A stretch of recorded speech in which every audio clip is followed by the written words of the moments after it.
Fond de ces débats. Et il y a la crainte aussi d'un exil de ces créateurs de richesses ou tout simplement des plus fortunés. Aujourd'hui, les observateurs ne parlent pas de vagues de départ, mais il y a effectivement du mouvement vers la Belgique, vers la Suisse ou vers l'Angleterre. En voici un exemple très concret à Londres. Jacques Cardos, Thomas Donzel.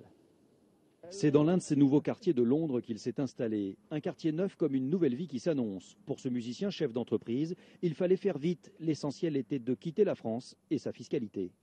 Je viens de prendre mon nouvel appartement il y a tout juste 2 jours, mais j'ai créé ma société ici à Londres il y a 3 mois à peu près. Pourquoi vous êtes venu ici? Comme beaucoup d'entrepreneurs, pour la fiscalité bien sûr, Elle est vachement avantageuse. très avantageuse.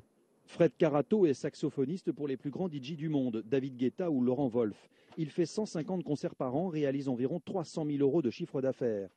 En venant ici, il va pouvoir profiter de la vue sur le stade olympique, mais surtout économiser environ 30% sur les bénéfices. La première année, un auto-entrepreneur n'a pas d'avance surcharge à faire, contrairement à la France.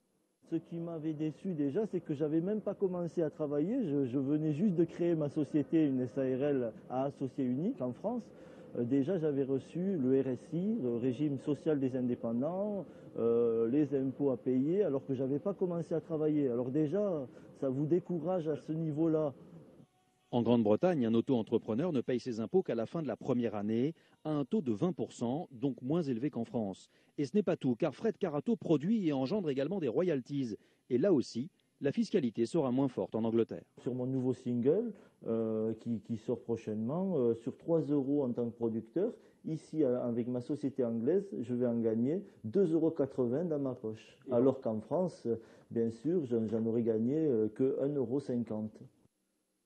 En quelques jours, Fred Carato a ouvert 2 comptes, un à son nom, un autre au nom de la société, emménagé dans ses nouveaux locaux, créé une entreprise et dit adieu à la fiscalité française. Et sachez que le magazine Complément d'enquête reviendra sur ce thème, impôts quand les riches se rebellent, à suivre à partir de 22h15 avec Benoît Duquet.